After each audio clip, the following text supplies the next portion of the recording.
Je m'appelle Joy, j'ai 33 ans. J'habite Bruxelles, précisément Anderlecht, depuis à peu près toujours. Et je suis très attachée à mon lieu de vie. Et donc, je suis maman d'une petite fille qui a 6 ans et de 2 petits garçons qui, à ce jour, ont 5 mois. Ah, ils confirment. Et qui confirment, voilà. Et qui sont avec nous. Vous écoutez Réunion de parents, un podcast de Parentia spécialement conçu pour les parents et futurs parents en quête d'information, de soutien et d'authenticité. La parentalité est un voyage à la fois universel et unique où chaque famille écrit sa propre histoire. Je m'appelle Fanny et je suis curieuse de savoir comment ça se passe vraiment dans d'autres familles. C'est pourquoi je m'invite chez eux, partout en Belgique, pour une réunion de parents. Aujourd'hui, j'ai réunion de parents avec Joy, une maman au super pouvoir insoupçonné qui a accueilli des jumeaux il y a quelques mois. À travers son allaitement et la naissance prématurée de ces 2 petites merveilles, elle démontre que le mental et la volonté d'une mère sont sans limite. Je ne vous en dis pas plus et vous laisse découvrir son bulletin de super maman.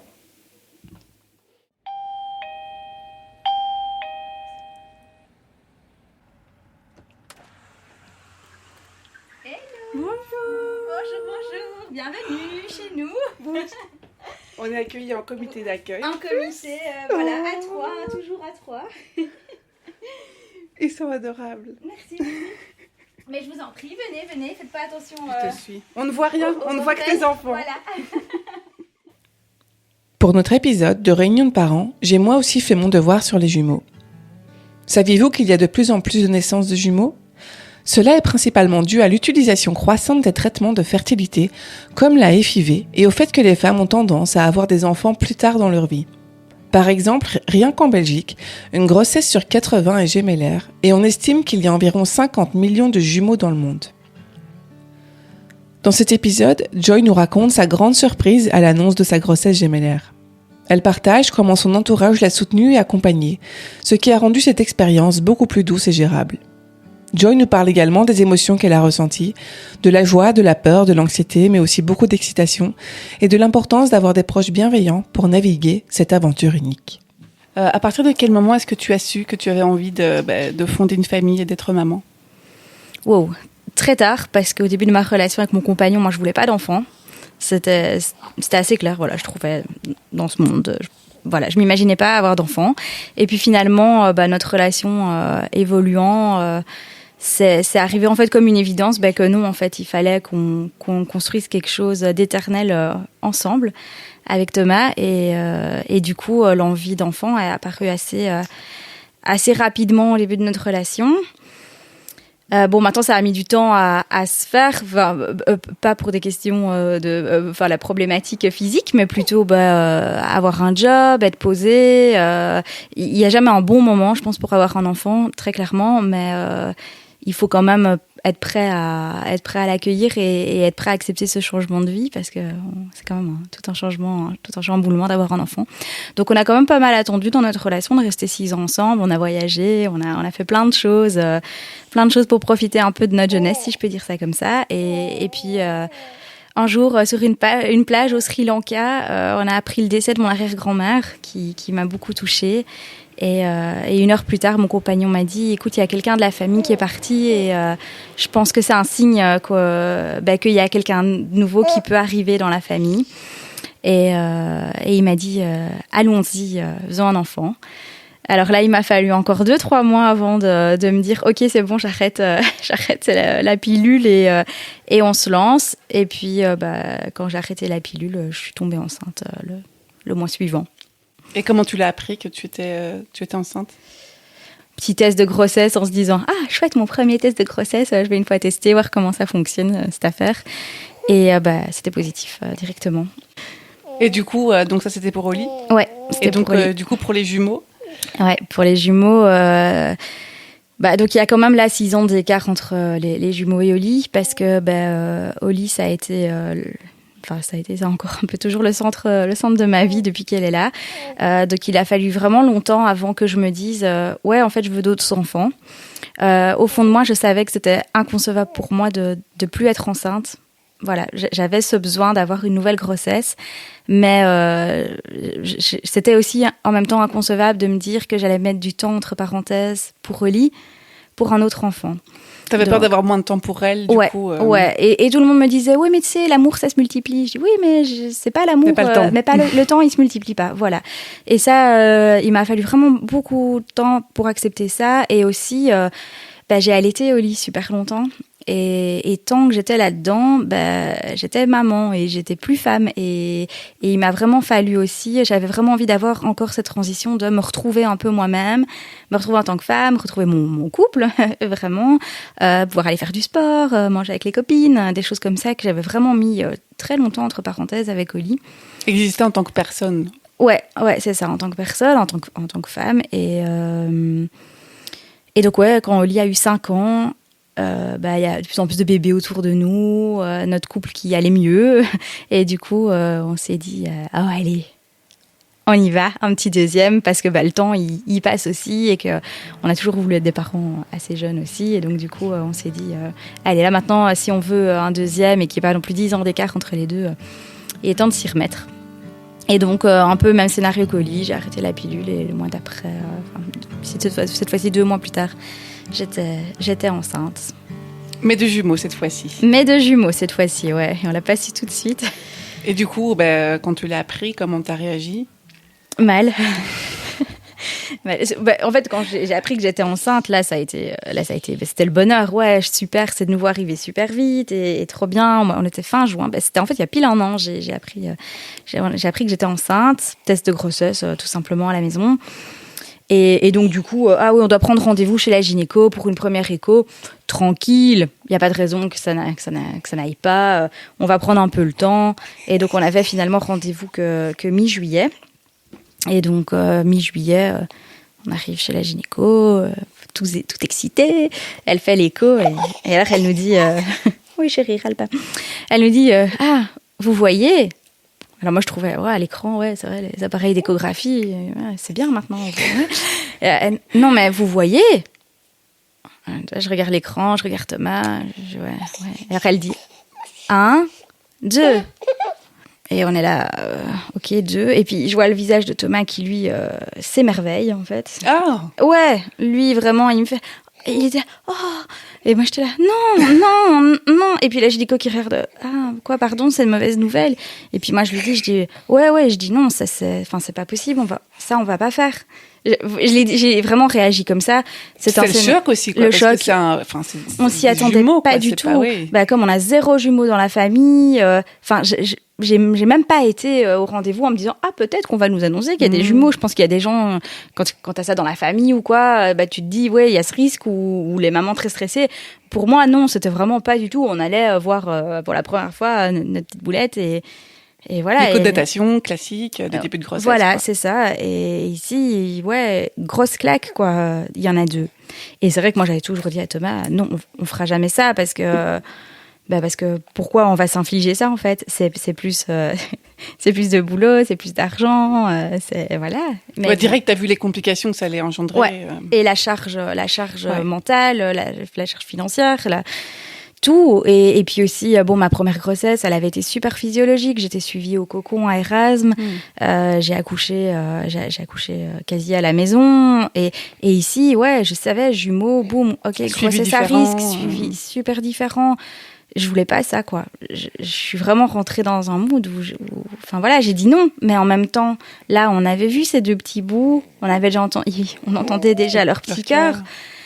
Et en toute honnêteté, du coup, j'ai quand même dit à Thomas, on va quand même aller au planning familial, voir un petit peu ce qu'il propose, comment ça se passe, voir une des psys du planning familial, voir un peu.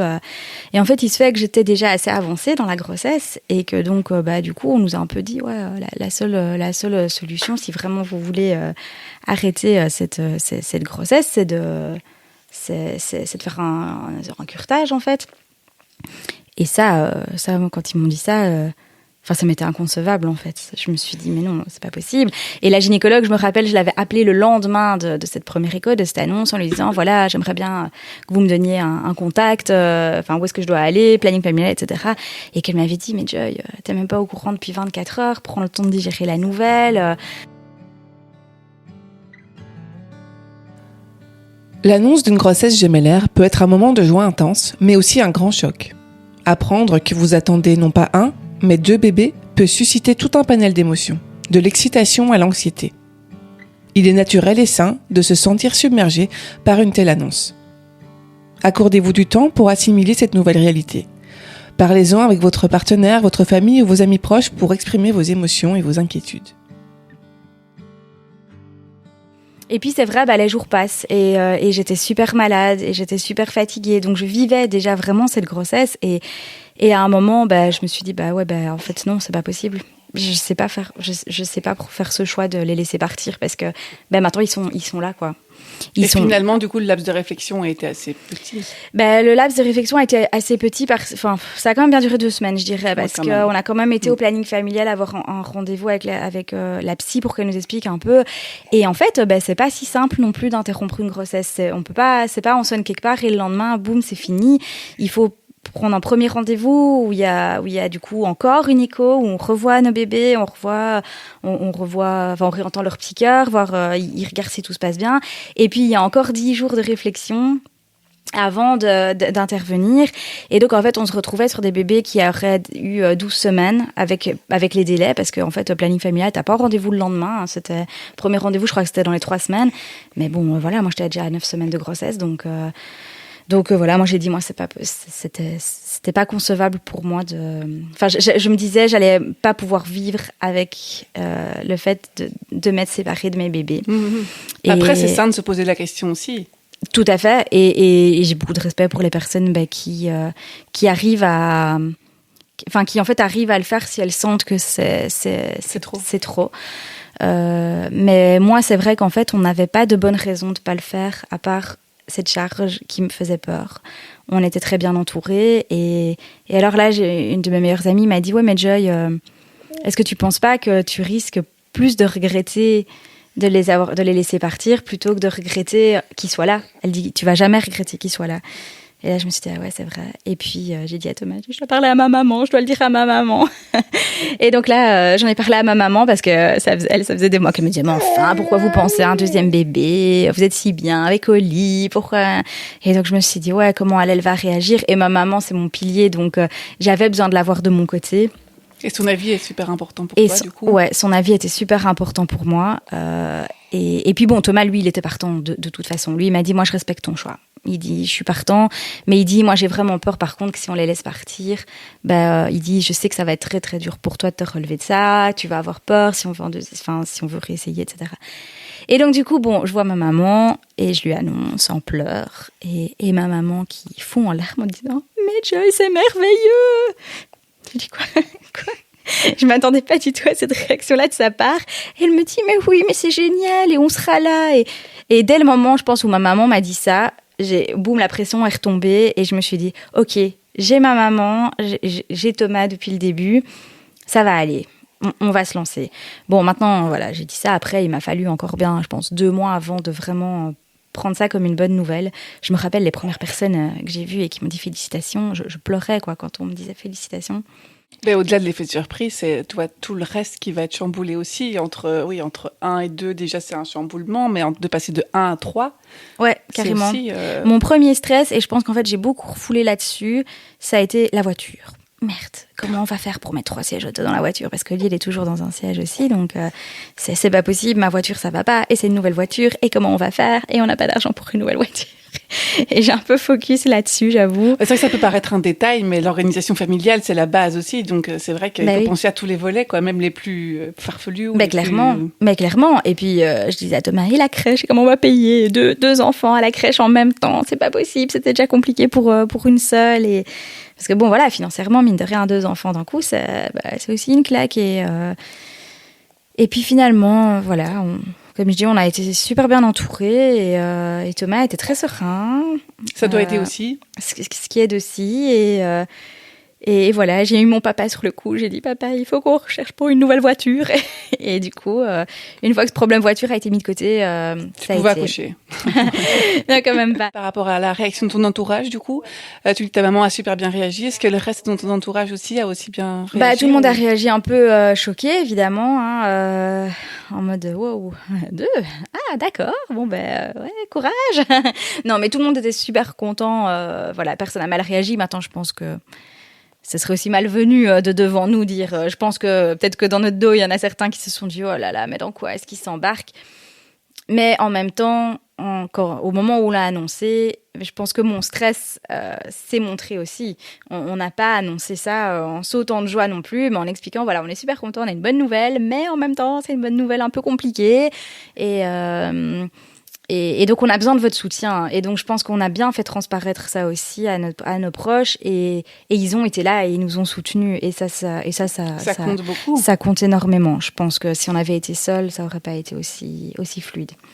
Parce qu'une préparation, à l'accouchement, une grossesse, effectivement, le soutien, être accompagné, se sentir épaulé par sa famille, ça fait beaucoup aussi. C'est super important, c'est super important. Et c'est vrai que du coup, beaucoup de questions se sont posées parce que on n'avait personne pour un peu nous témoigner de ce parcours. Et en fait, la gynécologue là qu'on a rencontrée pour le suivi, vraiment, parce que donc c'est ça, hein, j'avais ma gynécologue pour mon suivi à moi, la gynécologue pour le suivi de la grossesse, qui allait pas être la même que justement à l'accouchement. Ouais, non. Donc t'avais deux gynécologues. J'avais deux gynécologues séparés plus une sage-femme à l'hôpital. Ouais, j'étais suivie par 3 personnes différentes. Pendant toute ta grossesse. Pendant toute ma grossesse, ouais. Ok. Ouais, c'était un peu lourd, ça faisait beaucoup d'examens. Donc ça aussi, dire au boulot, je vais être beaucoup absente parce que je vais avoir beaucoup d'examens médicaux.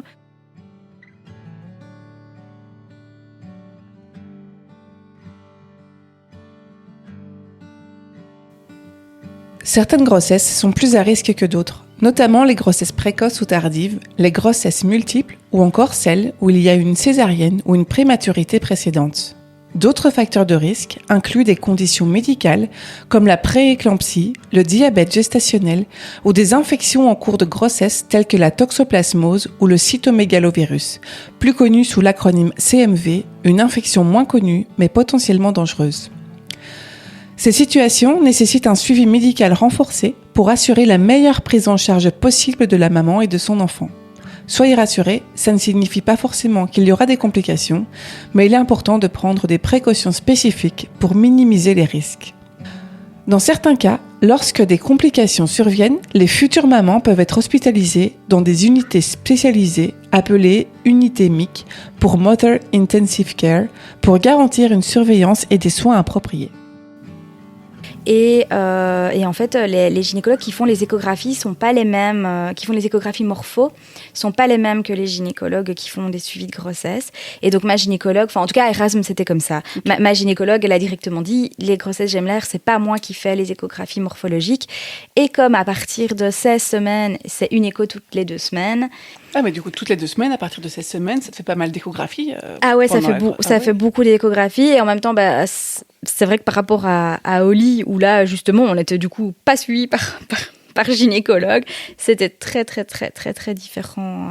Après, ça reste des moments privilégiés, je trouve. Quand t'as l'écho, tu sais que tu vas voir ton bébé. Ah ouais, oui, c'était génial. Et puis comme j'ai eu plein d'échos, c'était souvent le vendredi, c'est un jour où Thomas travaille. Du coup, j'ai pu emmener une fois ma maman avec, une fois une copine. Enfin, voilà, donc ça a été cool aussi d'être accompagnée là-dedans. C'était pas l'attraction du jour, mais c'était quand même des moments agréables, quoi. Agréable, mais en même temps, c'était à chaque fois le stress quand même. Oui. À chaque fois, je me disais, oulala, est-ce que cette fois-ci, on va m'annoncer une mauvaise nouvelle Et est-ce qu'à partir de X semaines, par exemple, tu devais être hospitalisée ou ça dépendait vraiment de l'évolution du développement des bébés? Comment ça se passait? Ouais, donc ça dépendait vraiment de l'évolution. Donc ça, en fait, j'ai commencé à parler de ça parce que ce que je voulais dire au départ, c'était que quand j'ai rencontré cette gynécologue-là, qui faisait que des grossesses gémellaires, je suis arrivée là et elle a dit « Ah, bonjour, félicitations, comment vous allez ?» Et je me suis effondrée en larmes. Et je dis on me fait que me dire grossesse à risque, mais je sais pas ce que ça veut dire, je sais pas pourquoi, je sais pas quels sont les risques exactement. Et je lui ai dit, je veux tout savoir. Et donc du coup, au premier rendez-vous, elle m'a expliqué ce que ça signifiait cette grossesse monobie, donc un placenta de poche.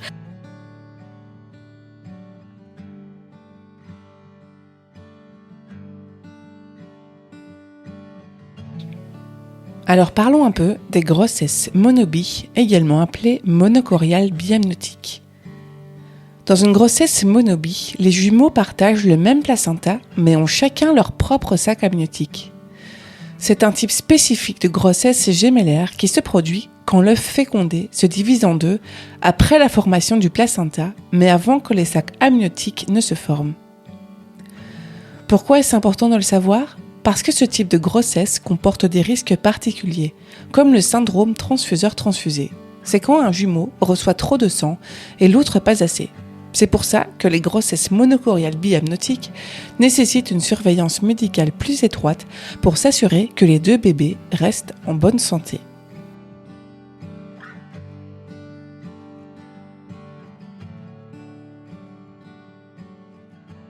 Ce qu'on m'avait pas dit clairement, c'était qu'en fait, normalement, à partir de 20 semaines, c'est le genre de grossesse où du coup, on est écarté du boulot parce que c'est tellement fatigant et qu'il faut tellement se concentrer sur l'avenir et sur ce qui va arriver que j'aurais dû arrêter le boulot plus tôt. Finalement, moi, j'ai travaillé quand même jusqu'à 26 semaines parce que je tenais à rester au boulot. Quand même. Et, Ouais, quand même. Et à chaque rendez-vous, la gynécologue qui me dit « Quoi, vous travaillez encore ?»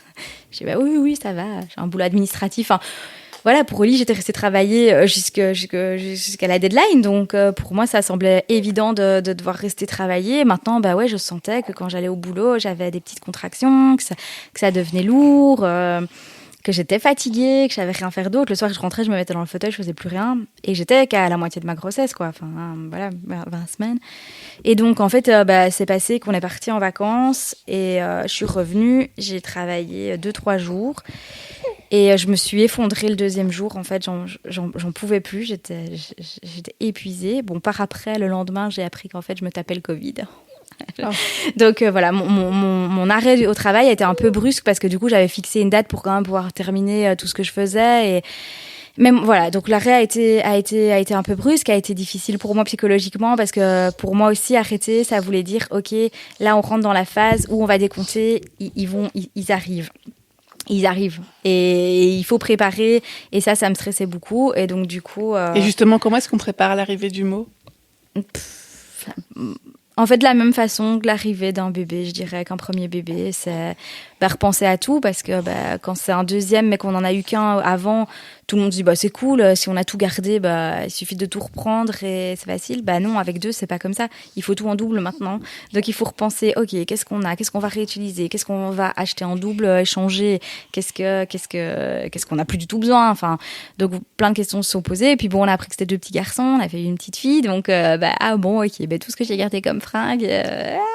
Il y a beaucoup de choses qui sont mixtes, hein, c'est pas ça des body et tout, mais voilà, il y a plein d'autres choses. Le petit vélo rose, oui, d'office, ils pourront aller dessus quand ils seront petits, mais à 5 ans, peut-être que le vélo rose, ça les bottera pas.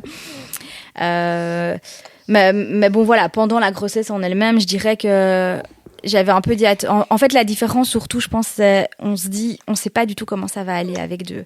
On peut pas se dire, ok, si j'ai fait comme ça avec la première, donc je vais faire la même chose. Et ça, c'est quelque chose qui me stressait beaucoup. Je me disais, l'allaitement, est-ce que je vais y arriver avec deux ? Moi, j'étais full portage, donc on pensait même pas racheter une poussette. Je me suis dit, non. Moi, j'étais full portage avec Oli. Là, un deuxième, je me voyais avec Oli à une main, le chien dans l'autre main, le bébé en portage. Ah non, en fait, il y en a deux. Zut, est-ce que je vais savoir porter 2 bébés ? Est-ce que les solutions, elles existent ? Donc, c'était plutôt en fait une préparation de me dire, ok, ce que j'ai fait avec Oli qui a été, comment est-ce que je vais faire avec eux ? Oli, elle dormait avec nous dès le départ, j'allaitais dans le lit. 2 bébés en plus dans le lit, ça va être rock'n'roll. Entre nous, maintenant, on le fait comme ça. mais ouais, donc... Et donc, au niveau de ton accouchement, tu nous as dit qu'avec Oli, tu avais eu le privilège d'accoucher à la maison de naissance d'Erasme ? Non. Ah non. Enfin, c'était le plan. C'était le plan. Donc, j'étais suivie au cocon et c'était le but. Mais on a été tellement bien préparés au cocon.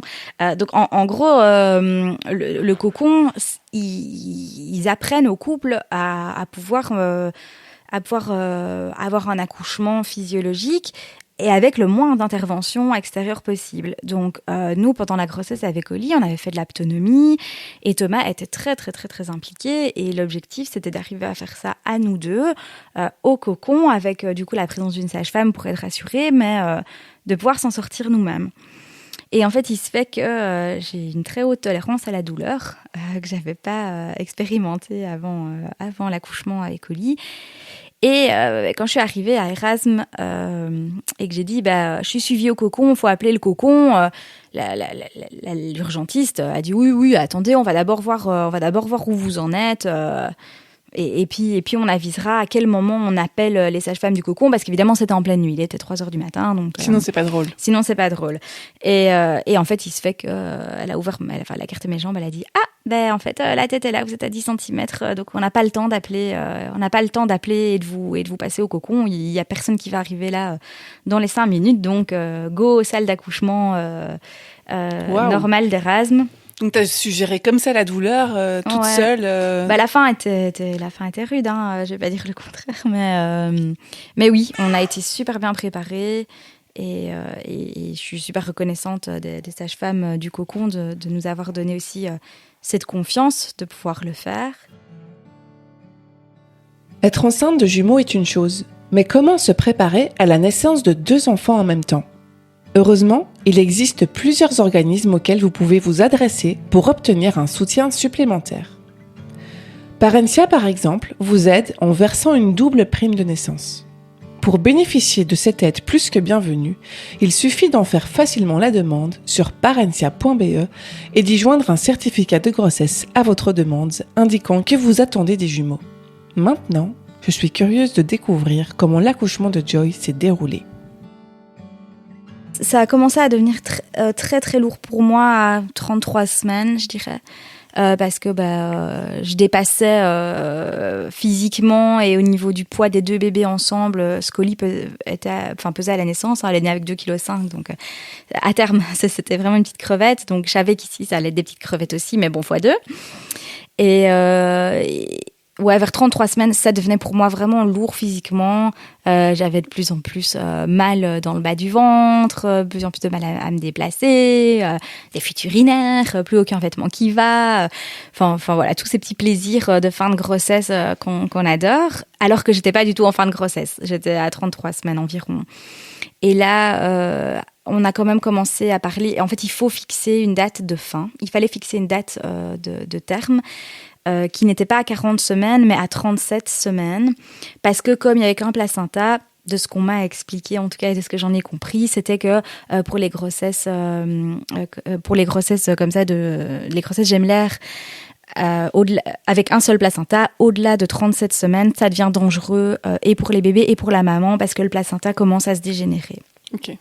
Et donc en fait, ma gynécologue m'avait dit 37 semaines, on doit fixer une date de déclenchement parce que c'est trop dangereux d'aller plus loin. Bon, maintenant, après beaucoup de lectures et comment ça se passe en France, je lis quand même que des femmes vont contre ça et veulent quand même laisser faire les corps. Moi ici, les corps médicaux prennent pas de risques. Voilà, ils prennent pas de risques. Et je sais aussi qu'à Erasme, c'est un hôpital ami des bébés. Et je savais qu'ils faisaient pas non plus, qu'ils me disaient pas ça dans un. Ça restait bienveillant en fait. Et même si moi j'étais pas d'accord. Et donc là, je suis vraiment rentrée dans un mode. Ok, on a cette deadline, on a cette date d'accouchement, mais je veux pas ça. Je veux pas être déclenchée. Donc les gars, il va falloir sortir avant. Finalement, ils se sont décidés un petit peu trop tôt, je vais dire ça comme ça. À 35 semaines, ils ont décidé, 35 semaines plus 2, ils ont décidé, je me suis levée pendant la nuit, j'étais faire pipi et je me suis reposée dans le lit et trempée. Je sais qu'est-ce qui se passe ici. J'avais pas connu la perte des os avec Oli, donc... Et de nouveau, évidemment, en pleine nuit, c'est comique, il était aussi 3h du matin quand j'ai perdu les os. Et, non, c'est fou. Ouais. Même heure. C'était dingue. Réglé comme une horloge. Ouais, assez dingue. Bon, ça arrivait plus tard après, du coup, mais c'est vraiment 3h du matin, la poche s'est rompue. Enfin, une des 2 poches s'est rompue. Et là, moi, j'étais un peu... pour moi, c'était pas encore le... C'était pas le moment. En fait, j'avais pas imaginé que ce serait du coup si tôt, quoi. Je m'étais dit, entre 36 et 37 semaines, c'est bien. À 35, Et mine de rien, après, en reparlant avec d'autres personnes, je me dis, mais en fait, c'est vrai que ce week-end-là, parce que donc c'était la nuit du dimanche au lundi, ce week-end-là, j'avais terminé ma valise ma valise pour la maternité, j'avais terminé la valise des petits, j'avais tout acheté. Y a vraiment eu ce côté aussi le dimanche, j'ai commencé à avoir des remontées acides, j'ai encore fait une photo le soir dans mon miroir, tu sais, le selfie pour voir jusqu'où va le ventre là aujourd'hui. Et je disais à une copine, ce soir, c'est quand même, c'est lourd, j'en ai marre. Et maintenant, en plus, j'ai été remontée acide pendant encore 2 semaines et tout. Ras-le-bol. Et ouais, voilà, dans la nuit, cette poche qui rompt. Et là, donc, t'as pas eu de symptômes avant-coureurs, avant que la poche des os rompe alors? Non, rien du tout. Et en fait, ça a été le plus bizarre, c'est que du coup, moi, je disais à Thomas, je dis, ok, j'ai rompu la poche, mais j'ai 0 contraction, quoi. Donc, qu'est-ce qu'on fait Puis il me dit, je sais pas. Donc moi, tout à fait innocemment, j'appelle aux urgences. Oui, voilà, je suis enceinte de jumeaux et ma poche est rompue. À quel moment est-ce que je dois venir ? Madame, mais vous venez directement. J'ai dit, ok, ça va. Mais bon, évidemment, dans le lit, la petite qui dormait, voilà, il est temps d'y aller. Thomas roule pas en voiture, donc bon, ok, écoute, appelle mes parents. Finalement, j'arrive à l'hôpital, il était 4h30 entre-temps, 4h30. On arrive à l'hôpital, la petite part chez mes parents pour terminer sa nuit. Et arrivé à l'hôpital, je leur dis, moi j'ai 0 contraction, mais ça coule. Et effectivement, on me met en monito et on me dit, oui, effectivement, le travail n'a pas commencé. En fait, la poche est rompue, mais le travail n'a pas commencé. Donc, écoutez, on vous garde ici, on va vous mettre en salle d'accouchement avec un monito et on va voir quoi. On laissera l'équipe de jour décider de ce qu'on fait de vous, si le travail se met en route ou pas. Et donc là les heures ont été un peu longues parce que du coup voilà on a un peu attendu et moi j'étais là, je disais à Thomas, je dis oh là là, imagine le travail il se met pas en route et ça dure des jours et des jours ou du coup il décide quand même de provoquer. T'as le temps de te poser toutes les questions quoi. Toutes les questions. Et alors à un moment après j'avais Thomas qui s'était mis à dormir et moi j'étais là, pourquoi il dort moi mais en même temps voilà, moi le travail il avait pas commencé, il me disait mais dors aussi. Je dis mais comment veux-tu que je dorme? Je dis moi j'avais les yeux rivés sur ce monitoring en me disant puis tu sais pas en fait. Non, c'est ça, est-ce que ça va se mettre en route ou pas? Et petit à petit ça s'est mis en route, les contractions ont commencé et donc vers 8h je commençais à avoir quand même, donc on va dire 3 heures plus tard, quoi. Donc pendant 3 heures, on a un peu attendu. Et après 3 heures, je me suis quand même dit, là, ça commence à chipoter, quoi. Je sens, et je voyais sur le monito, du coup, quelques grosses contractions comme ça. Et là, à ce moment-là, ils ont quand même décidé de regarder si mon col s'ouvrait. Et j'étais quand même à 3 cm d'ouverture. Donc ils m'ont dit, le travail a commencé. Donc, ok, c'est cool. On oublie l'idée d'être hospitalisé, de prendre des antibiotiques, machin. Déclenché. Voilà. Tout ça, c'était, ok, tout ça, c'est fini. Mais madame, il faudra quand même nous dire si vous voulez une péridurale parce que, ça, il faudra quand même s'y prendre à temps.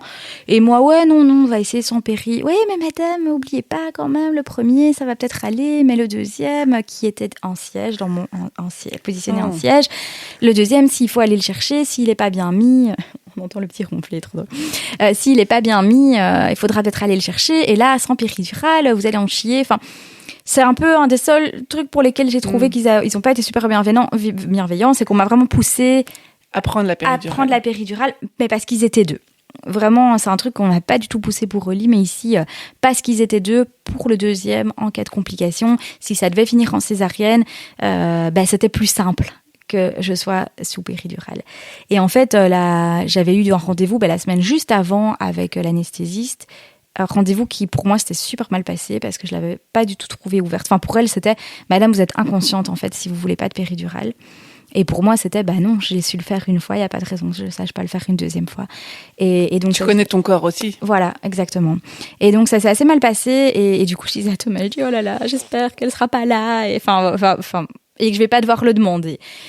Mais bon, bref, donc 8 heures, donc il me parle de tout ça, les contractions commencent fort, et puis il devait être quoi, entre-temps, 2 heures plus tard, 10h30, là, voilà, j'étais en fin de travail, je sentais, les contractions devenaient insupportables. Vraiment, ce moment, tu sais, où t'en chies vraiment bien, que tu sais plus dans quelle position te mettre. Voilà, j'en pouvais plus. Et donc, à ce moment-là, elles me font quand même en toucher pour voir où j'en étais. J'étais à 7 cm. Donc, bon, voilà. Et donc, à ce moment-là, je dis, écoutez, tant pis, tapez-la moi cette péridurale parce que déjà, 1, vous me faites chier. Et 2, j'ai vraiment... Enfin, voilà. Là maintenant, j'ai mal. Ok, c'est que c'est maintenant le moment. J'accepte. Je savais que ça risquait d'arriver. J'accepte. Faites-moi cette péridurale. Et là, la gynécologue revient en me disant, écoutez, l'anesthésiste, elle est occupée sur un autre accouchement. En fait, on a plusieurs accouchements en même temps, donc elle sera là que dans 15 minutes. C'est un signe, ça. Voilà.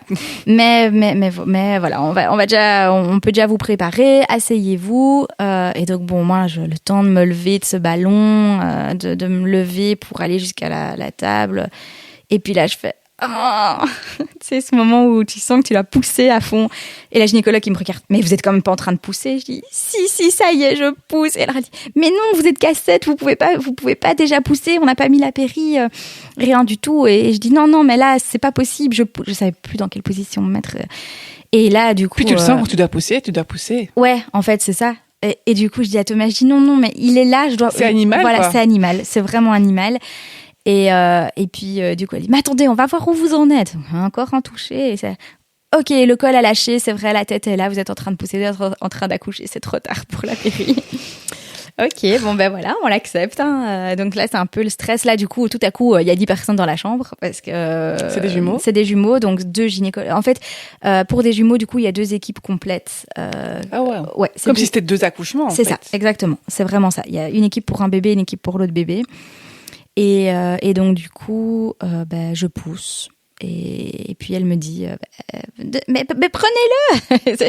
Et donc, c'est moi qui ai réceptionné le premier bébé, donc Stan, qui est sorti en premier et que j'ai pris sur moi.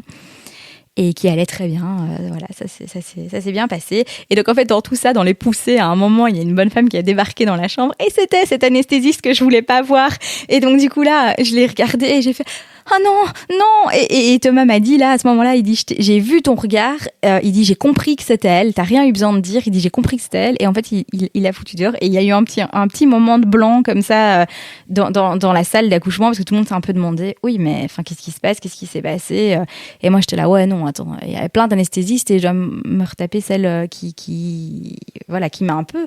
De toute façon, est-ce qu'il t'aurait fait la péridurale entre les deux? Non. Ah ouais, non, là, hein. c'était trop tard. Okay. Donc, en fait, c'est ça. En plus, elle était là pour rien, quoi. C'était, en fait, t'as plus rien à faire là. Ciao. T'es arrivé trop tard et tant mieux. Mais bon, et tant mieux, oui et non, parce que du coup, voilà, le premier était sorti, il était en bonne position et tout s'est très bien passé, mais le deuxième devait arriver. Et donc là, oui, j'ai quand même eu un petit moment privilégié avec Stan sur moi, mais très vite, c'est, ok, il y a qu'un placenta, là maintenant, il y en a un qui est sorti, donc le placenta ne fonctionne plus, donc le deuxième bébé doit sortir, c'est vital. Okay. Donc il n'y a pas de question d'attendre. Quand c'est 2 poches, 2 placentas, il y a la possibilité de dire, ok, entre les deux, on attend, machin. Ici, c'était non, le deuxième doit sortir. Et donc les gynécologues directement avec échographe, monitoring, machin. C'était ok, on doit percer la poche parce que bon, lui la poche n'était pas percée. Il est en siège, mais heureusement il est pas trop mal mis. Elles ont juste un tout petit peu poussé sur mon ventre. Et donc elles ont percé la poche, whoop. Et le bébé a glissé, vraiment littéralement. Et elles m'ont dit, ok, maintenant on va pousser. Et moi j'étais là, non, j'avais plus de contraction du tout en fait. Le travail c'était vraiment arrêté. Mm-hmm. Et donc je dis, non, j'ai pas de contraction, je sens pas, j'avais plus ce truc animal, je dois pousser quoi. Elle m'a dit, mais si, là il faut pousser. Et là elles m'ont stressée parce qu'elles m'ont vraiment dit, comment est-ce qu'elles m'ont dit ça? C'était, le bébé est en détresse. Voilà. Le bébé est en détresse, il faut pousser. Il était en siège, quoi. Et... Le choix des mots, quoi. Ouais, le choix des mots. Mais bon, du coup, j'ai dit, ok, c'est bon, détresse, ok, c'est bon, je pousse. Et heureusement, il est sorti très facilement en quelques poussées. Il était dehors. Généralement, pour une grossesse gémellaire, l'accouchement se fait à l'hôpital avec une équipe médicale prête à gérer d'éventuelles complications. Les jumeaux peuvent naître par voie basse ou césarienne, selon leur position et l'évolution du travail. Accoucher dans une maison de naissance n'est pas envisageable, car ce type de grossesse présente plus de risques et nécessite une surveillance et des équipements spécialisés que seules les structures hospitalières peuvent fournir. Le travail pour une grossesse gémellaire commence souvent plus tôt, généralement entre la 36e et la 38e semaine. Cela s'explique par le fait que l'utérus s'étire davantage avec 2 bébés, ce qui peut provoquer des contractions ou une rupture précoce de la poche des os. Parfois, votre gynécologue peut recommander un accouchement anticipé, surtout si le placenta ne fonctionne pas correctement ou si des complications comme une tension artérielle élevée se manifestent. Dans ces cas, vous discuterez ensemble des meilleures options pour l'accouchement. Et du coup, donc, ils sont nés avant terme. Avant terme, oui. Et du coup, ils ont été sous couveuse ou... Alors, ils n'ont pas été sous couveuse. Donc, la première, on a été directement placés du coup dans une chambre en maternité. Ils ont été mis au sein. Ils essayaient de téter, mais c'était pas simple. Et donc, du coup, on est passé dès le lendemain matin en néonate. Donc, on est quand même après resté 3 semaines en néonate. Pas pour des questions du coup de cœur, de poumon, mais en fait tout simplement que leur mâchoire n'était pas encore assez musclée et donc en fait ils n'arrivaient pas à téter. Et donc ils tétaient tellement peu que c'était pas suffisant. Donc ils ont dû tous les deux avoir une petite sonde par leur nez pour compléter. Donc c'était un peu stressant, c'était à chaque fois avant chaque tétée, on les pesait, après la tétée on repesait pour voir combien ils avaient pris et on complétait par la sonde. Oui, il y a un côté anxiogène dans ces situations-là où tu es en stress dès que tu vas le peser. Ouais, vraiment. Et puis ça a été très long, 3 semaines en néonate, c'est vraiment long. Je me dis, il y a des parents qui passent beaucoup plus de temps là et franchement j'ai un respect énorme pour eux. Parce que c'est vraiment très dur. Surtout que, nous, en soi, c'était quelque chose de grave. Ils ne savaient pas s'alimenter tout seul, donc c'est vital. Mais en même temps, moi, j'étais dans une chambre toute seule avec les bébés qui allaient bien, on pouvait les prendre sur nous. Ils étaient en bonne santé. Ils étaient en bonne santé. Donc, à côté de ça, on avait dans des chambres à côté des parents qui vivaient vraiment des choses très, très compliquées. On m'avait dit à Erasme, il y a en moyenne 10 bébés par an qui décèdent en néonate.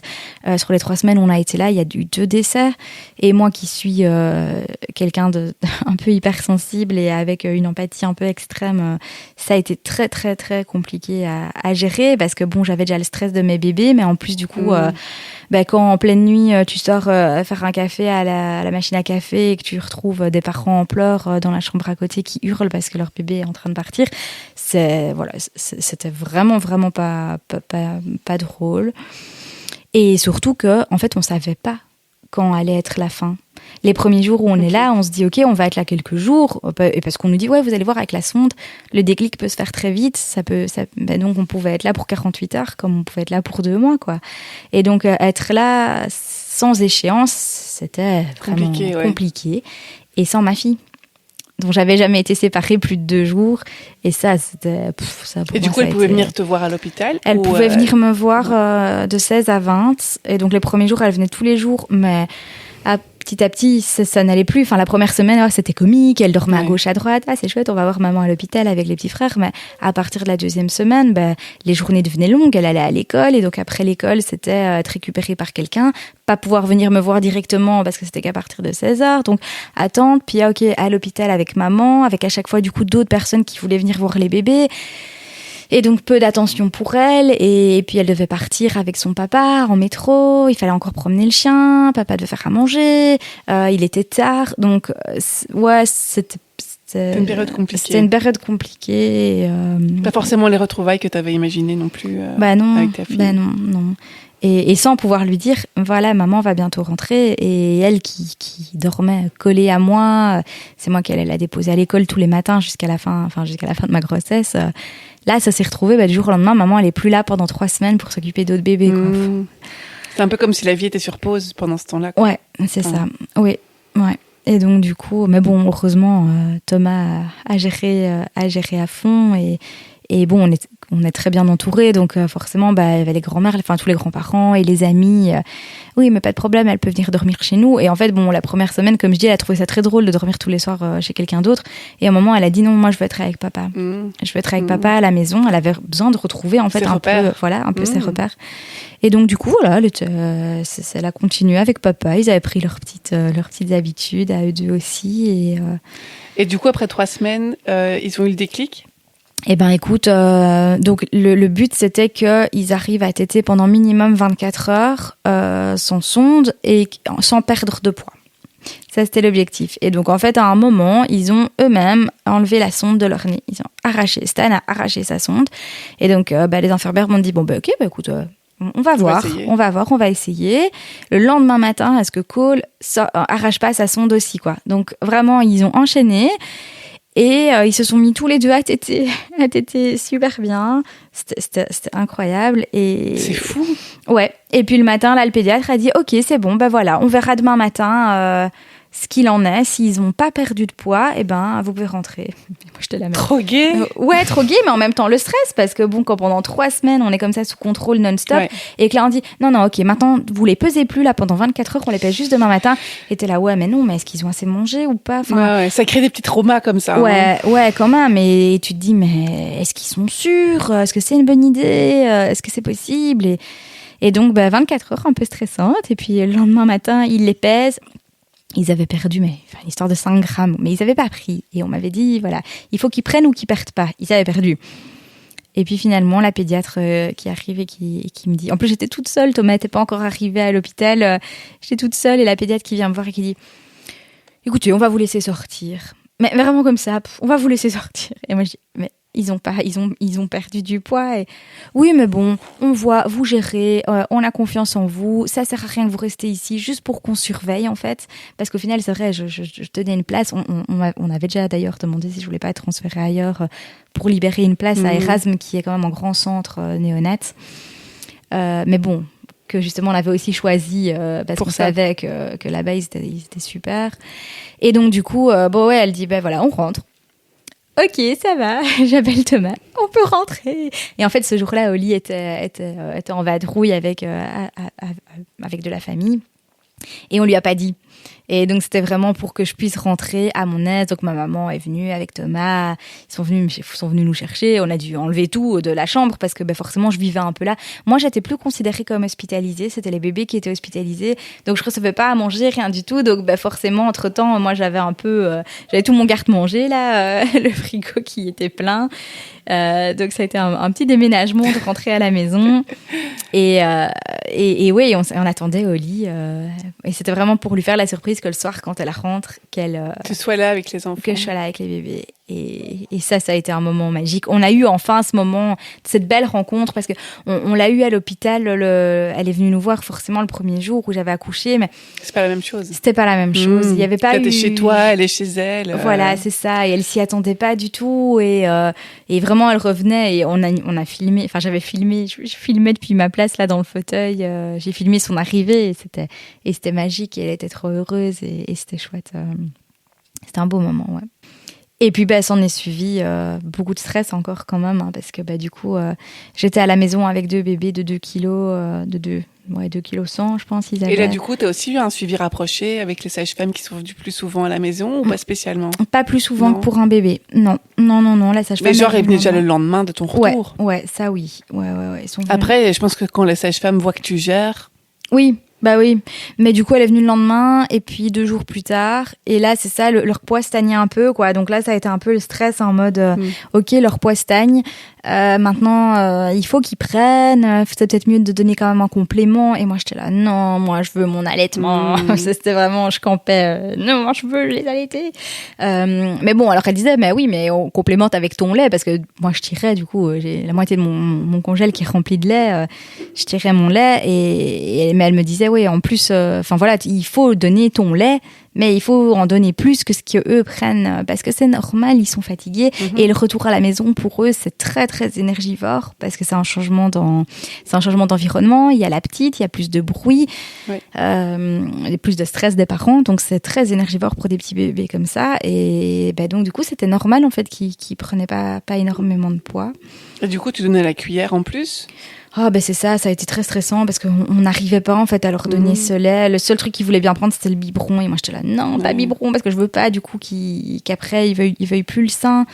Et donc en fait, en lisant un peu sur internet, et j'ai appelé la Leech League, je sais jamais trop bien comment la Leech League. La Leech League, je les ai appelés et elle m'a dit, madame, mais pas de stress, prenez votre temps, laissez tomber. Faites-vous confiance. C'est parfois le plus dur. Hein. C'est parfois le plus dur. Et pourtant, j'avais confiance, parce que je l'avais déjà fait avec Oli super longtemps. Pour moi, l'allaitement, je m'étais dit, ouais, quand même sur des roulettes. Et puis finalement, je m'étais retrouvée dans une situation où j'avais plus confiance, j'étais en stress, j'avais peur pour mes bébés, j'avais la chute d'hormones.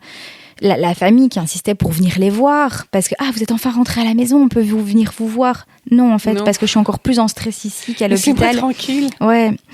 Et du coup, je leur ai fait confiance. J'ai dit à Thomas, écoute, stop, on arrête.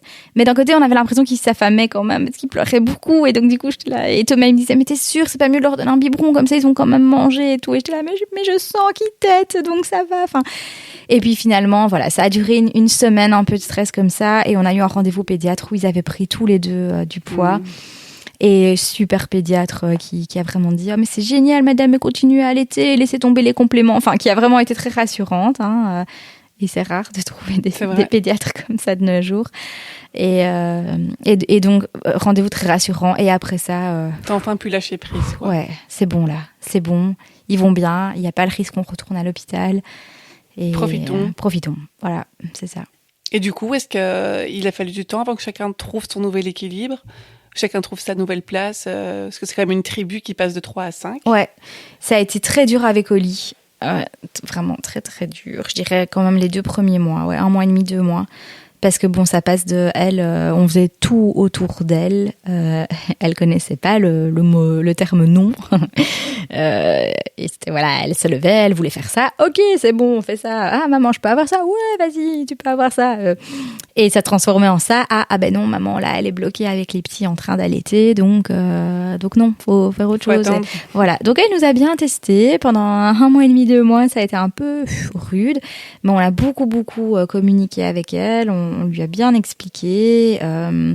J'ai essayé quand même de libérer aussi des moments. Par exemple, ça lui tenait à cœur que j'aille un jour la rechercher à l'école. Du coup, j'avais dit à Thomas, écoute, ok, on va faire en sorte que je vais allaiter juste avant de partir. Je te donne les 2 petits.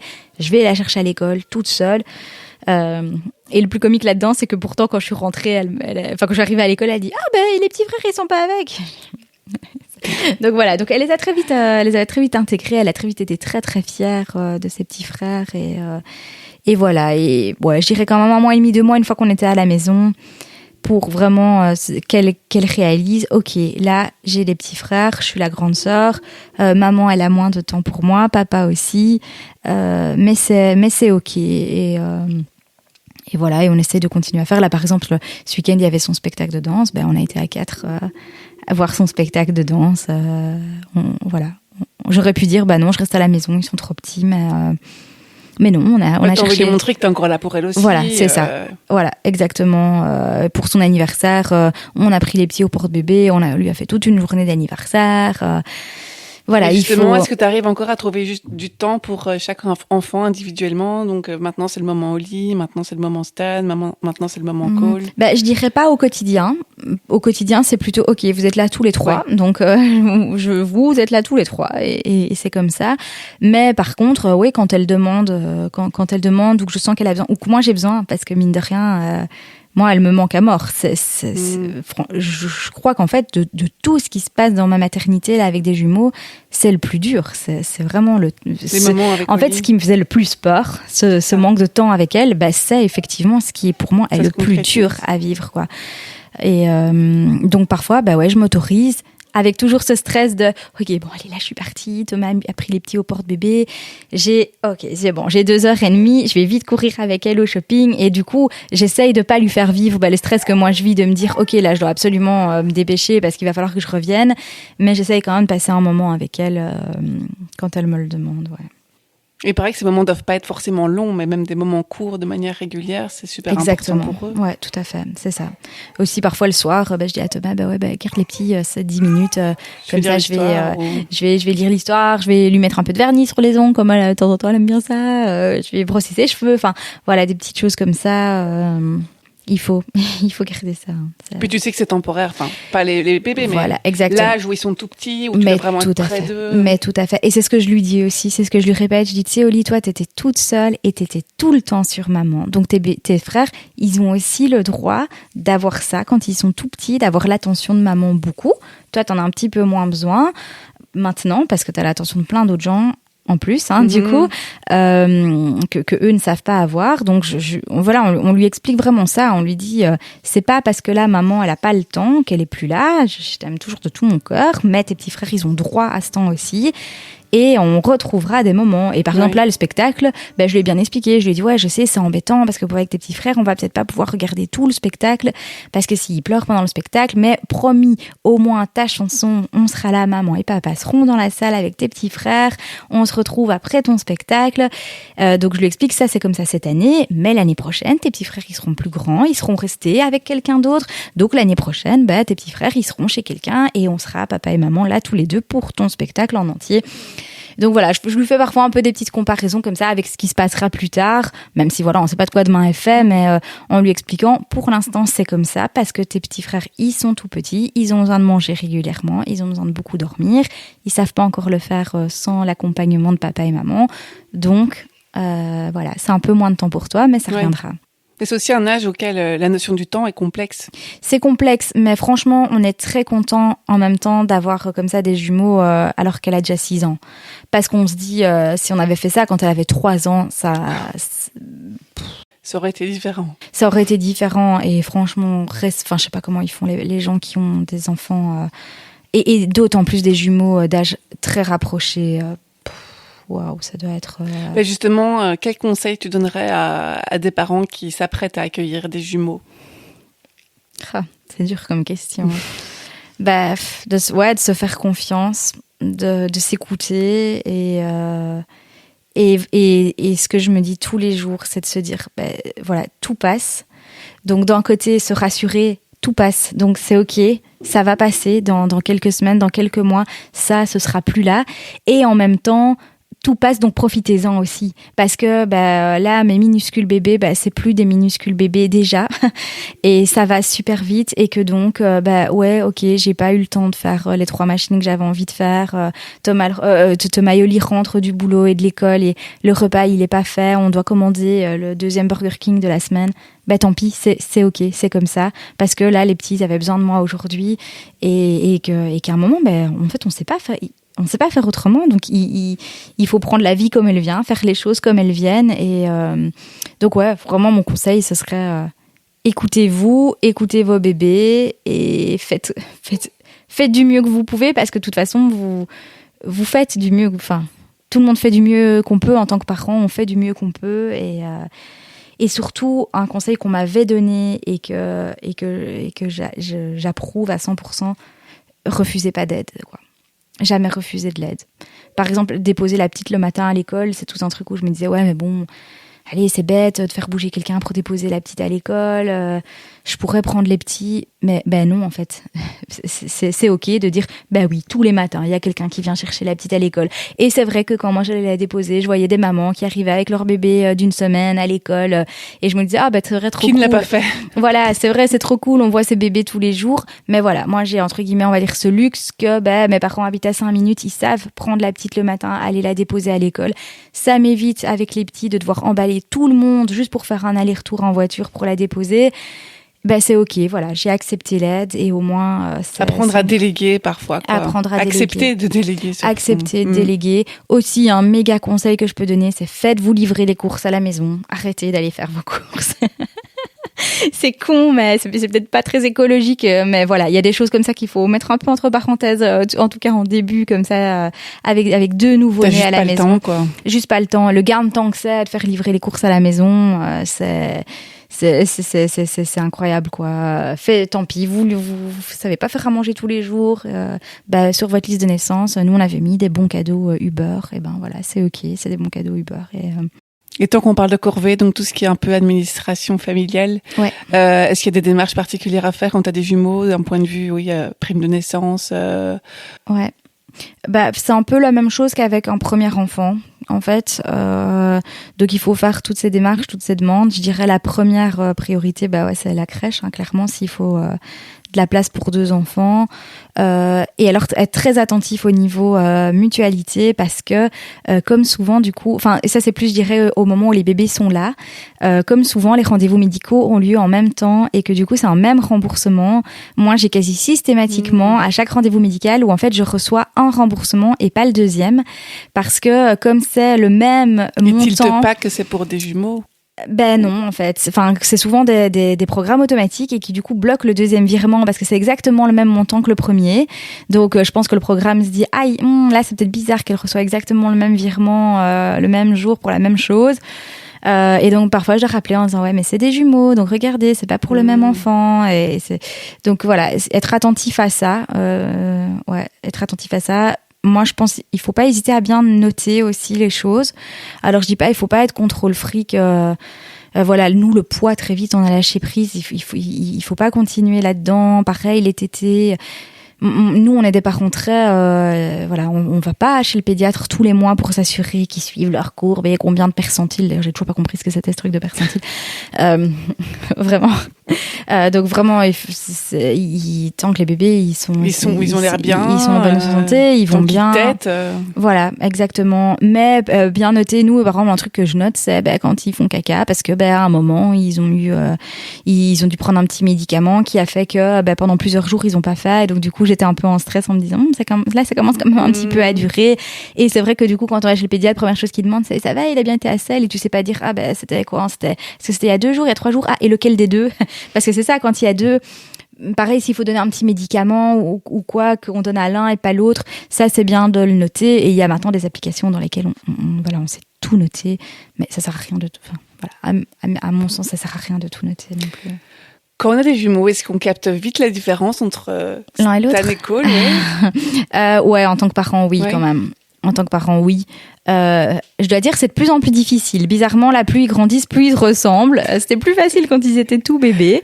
Et donc, il y a parfois des moments où j'ouvre la porte à mon compagnon et il fait « Ah, coucou Stan !» et « Ah non, raté, c'est cool !» Ou quand c'est lui qui met le pyjama le soir, moi, je suis parfois aussi là « Rosie, j'ai pas vu quel pyjama t'as mis à qui ?» Mais dès qu'on les observe un peu, c'est... Ouais. Et par exemple, petite anecdote, moi, je sais reconnaître à leurs pleurs qui est qui. Mais bon, je vis avec eux à H24, donc... C'est à leur voix ou c'est vraiment à leur façon de pleurer? Les deux. La voix et la façon de pleurer. Le pleur, il n'y a rien d'aussi universel et singulier en même temps. Ouais, c'est vrai, tout à fait. Ouais. Du coup, là, grâce à ça, parfois, je vais faire pipi, je les mets dans le parc et j'entends « Ah, allez, ça y est, cool, râle. » Ouais, il y a des petits trucs comme ça. Ouais. J'ai une dernière question pour toi. Alors, est-ce qu'il y a quelque chose que tu souhaiterais dire à tes enfants dans l'éventualité où ils écouteraient cet épisode un jour? Ah, que je les aime de tout mon cœur, que c'est les plus beaux cadeaux. Non, ouais, c'est très cliché, mais non, à Oli, ouais, lui dire que ça restera toujours mon premier bébé, l'amour de ma vie, et à mes petits choupinets là, que même si j'ai hésité à les avoir dans ma vie, que j'ai aucun regret qu'ils soient là et que je les aime tellement, j'imagine, et en plus, ce qu'il y a aussi, c'est que je les imagine pas l'un sans l'autre. Enfin, je sais pas comment dire, ça paraît tellement logique en fait qu'ils soient là tous les deux. Il y a pas un moment où je me dis ah ouais, ils sont deux. Enfin, pour moi c'est tellement logique. Maintenant quand je vois les gens avec un bébé, parfois je me dis tiens, c'est bizarre, ils ont que un bébé. Mais ouais, non, en fait, la normalité c'est 1, 2, c'est pas normal. Et voilà, pour moi c'est devenu la normalité. Et donc que leur dire, parce que je m'égare, que leur dire que c'est malgré tout le stress au final, il n'y a pas d'amour plus fort que ça. Et ils m'ont pas dégoûté non plus, parce que on s'arrêtera peut-être pas là. Tu nous annonces quelque chose? Non. Non. Ce serait dû au miracle alors. En tout cas, merci Joy, merci pour cet échange, merci pour ce partage, d'avoir répondu à cœur ouvert à toutes ces questions. Avec plaisir. Sur ce métier le plus difficile, mais aussi le plus réconfortant et le plus beau au monde. Donc, tout à fait. Ouais, c'est le plus beau rôle qu'on peut avoir. Merci Joy d'avoir partagé ta si jolie histoire avec nous. Et un grand merci à vous, chers auditeurs, d'avoir pris le temps d'écouter cet épisode de Réunion de parents, le podcast de Parentia, votre caisse d'allocation familiale. Ne manquez pas notre prochain épisode et abonnez-vous à Réunion de parents sur votre plateforme de podcast préférée ou suivez-nous aussi sur Instagram, Réunion de parents _podcast pour rester à jour. Si ce podcast vous a plu, n'hésitez pas à lui laisser une petite note ou à laisser un petit like, cela nous aide énormément. Pour plus d'informations sur les jumeaux ou les naissances multiples, rendez-vous sur parentia.be. Nous sommes là pour simplifier votre administration familiale afin que vous puissiez consacrer plus de temps à l'essentiel, votre famille. Psst, envie de rejoindre Parentia ? C'est facile, simple et sans interruption de paiement pour vos allocations familiales. Retrouvez toutes les informations sur parentia.be.